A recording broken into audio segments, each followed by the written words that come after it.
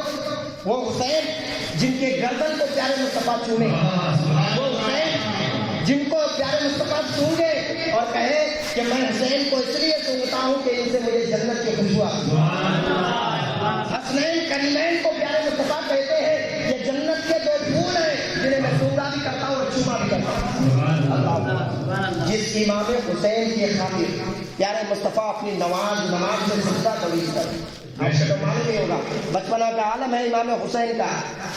پیارے مصطفیٰ نماز پڑھا رہے مسجد نبی میں، اور مسئلہ یہ ہوا کہ امام حسین نے دیکھا کہ نانا جان اچھا گھوڑے کے شکل میں بنے ہوئے ہیں، اور یہ پوزیشن جو ہے بچے کو بہت پسند آتا ہے بیٹھنے کے لیے، بچے چاہتے ہیں کہ میں ان کے اوپر سواری کروں۔ امام حسین نے بھی وہی کیا، آگے بڑھے اور اپنے نانا جان کے پیٹھ پر سوار ہوئے۔ نانا جان کے پیٹھ پہ جیسے ہی سوار ہوئے، پیارے مصطفیٰ کو احساس ہوا کہ امام حسین میری پیٹھ پہ ہے، سجدہ طویل کر دیا۔ آپ سجدہ کریں گے تو آپ 3 بار پڑھیں گے سبحان ربی الاعلیٰ، کوئی مفتی صاحب پڑھیں گے تو 3 بار نہیں، 5 بار نہیں، 7 بار نہیں، 9 بار پڑھیں گے، جہاں تک گنتی ہو سکے وہاں تک پڑھیں گے۔ کوئی بھی نماز پڑھتا ہے تو سجدے میں 3 بار، 5 بار، 7 بار یا 9 بار پڑھتا ہے، لیکن قربان جاؤ پیارے مصطفیٰ کی نماز پر جب امام حسین سوار ہوئے تو گنتی بند ہو گئی، گنتی بند ہو گئی۔ اب پیارے مصطفیٰ اپنی نماز میں ہے، سجدے میں کہہ رہے سبحان ربی الاعلیٰ، اور ذہن میں ہے، دل میں ہے کہ ابھی بھی امام حسین پیٹھ پہ ہیں، سجدے میں کہہ رہے ہیں سبحان ربی الاعلیٰ۔ اچھا، جب بندہ نماز میں جاتا ہے، حدیث پاک میں آتا ہے کہ اپنے رب سے سب سے زیادہ قریب ہو جاتا ہے۔ بندہ جب سجدے میں جاتا ہے، نماز جب پڑھتا، رکوع میں جاتا اور پھر سجدے میں جاتا ہے تو اپنے رب سے بہت قریب ہو جاتا ہے، یعنی قرب خاص میں پہنچ جاتا ہے، اپنے رب سے راز و نیاز کی باتیں کر رہا ہوتا ہے۔ یہ تو عام آدمی کی نماز ہے۔ جب نبی سجدے میں جائے، جب نبی سجدے میں جائے تو گویا کہ اپنے رب سے راز و نیاز کی بات قرب خاص میں کرے۔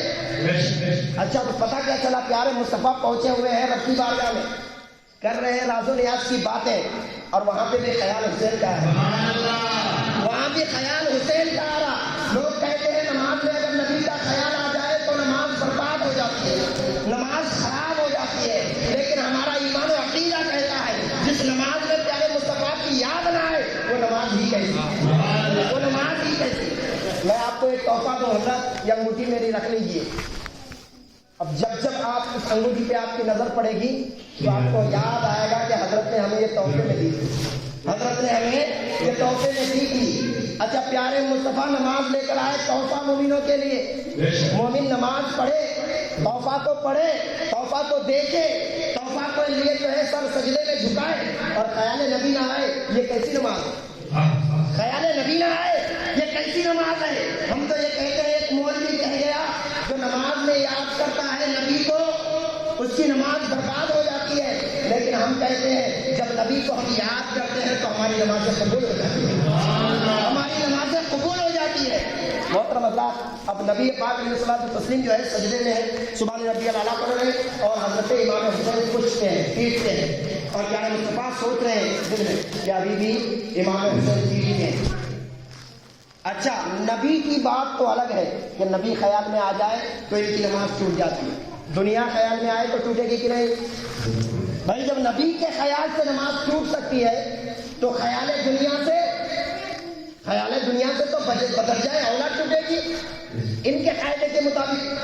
کیا آپ کو معلوم ہے جب آپ نماز میں کھڑے ہوتے ہیں تو آپ کو یاد آتا ہے کہ اب اس کے بعد جو ہے بائک پہ جا کے سوار ہونا ہے، پیٹرول ختم ہوا ہے وہ بھی ڈلوانا ہے۔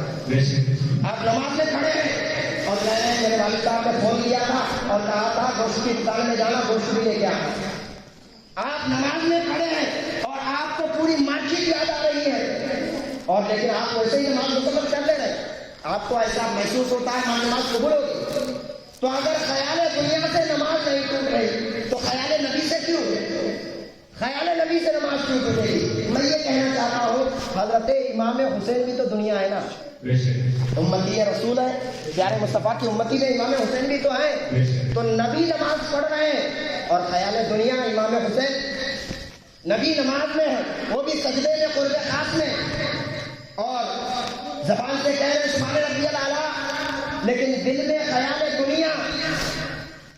جب حضرت امام حسین اندر گئے نبی پاک نے نماز مکمل کر لی، بلکہ صحابی رسول کہتے ہیں جب سجدے کو طول دیا گیا تو ہم لوگ یہ خیال کرنے لگے کہیں پیارے مصطفیٰ کی روح قبض تو نہیں ہو گئی، سجدہ طویل ہو گیا یا کوئی مسئلہ پیش آیا ہوگا، ایسے خیالات صحابی رسول کے ذہن میں آنے لگے۔ لیکن ایک صحابی رسول کہتے ہیں میں نے کنکی سے دیکھا اپنے سر کو ذرا سا اٹھا کے تو کیا دیکھتا ہوں؟ امام حسین پشت انور پہ سوار، امام حسین پشت انور پہ سوار ہے۔ کہنا مطلب اور مقام یہ ہے اب امام حسین کو تم دنیا کہو گے یا دین، دنیا کہو گے یا دین؟ تو میں کہتا ہوں اگر کہنا ہی ہے امام حسین کو تو دین کہو، جو حضرت معین الدین نے کہا، جو حضرت معین الدین نے کہا شاہ است حسین، بادشاہ است حسین، دین است حسین، دین پناہ است حسین، سردار نداب دست در دست یزید، حقا کے جنائے لا الہ است حسین۔ بلکہ خواجہ معین الدین چشتی نے تو کمال ہی کر دیا، صرف بادشاہ نہیں کہا، صرف دین نہیں کہا، بلکہ دین کے پناہ دینے والا کہا، دین کو پناہ حسین نے دیا۔ اور اتنا ہی نہیں، آگے کہتے ہیں حقا کے بنائے لا الہ است حسین، یہاں تک کہ لا الہ الا اللہ کی بنیاد ہے حسین، اللہ لا الہ الا اللہ کی بنیاد حسین ہے۔ ایسا عقیدہ رکھنا چاہیے۔ اچھا امام حسین جن کو پیارے مصطفیٰ نے سجدے سے سر نہیں اٹھایا، کس وجہ سے؟ وجہ کیا تھی؟ چاہتے تو سر اٹھا سکتے، تھوڑی دیر کے لیے امام حسین کھسک کے نیچے زمین پہ آتے، لیکن اس سے ہاتھ تو نہیں ٹوٹتا، اس سے زخم تو نہیں آتا، اس سے جو ہے خون تو نہیں بہتے۔ یعنی پیارے مصطفیٰ نے یہ بھی مناسب نہ سمجھا کہ 1 فٹ یا 2 فٹ کی اونچائی سے حسین گر جائے، 1 فٹ یا 2 فٹ کی اونچائی سے حسین گر جائے۔ پیارے مصطفیٰ نے یہ بھی نہ چاہا اور اپنی نماز لمبی کر لی۔ تو نبی پاک کب چاہیں گے کہ کوئی امام حسین کو گھسیٹ کر گھوڑے سے نیچے اتارے؟ پیارے آقا کب چاہیں گے کہ کوئی امام حسین کے سینے کو چھلنی کرے، کوئی امام حسین کے گردن کو جدا کرے؟ ذرا سوچئے پیارے مصطفیٰ کے اوپر کیا گزرا ہوگا جب نواسۂ رسول کرب و بلا کی دھرتی پر بے آب و گیا، بے آب و دانا کے جو ہے تمام کوفیوں اور تمام یزیدیوں کا سامنا کرتے ہوئے نظر آتے، بلکہ پیارے مصطفیٰ تو جامع کوثر لے کر انتظار کر رہے تھے کہ میرا نواسا آئے اور میں انہیں جامع شہادت کے ساتھ ساتھ جامع کوثر نوش کراؤں۔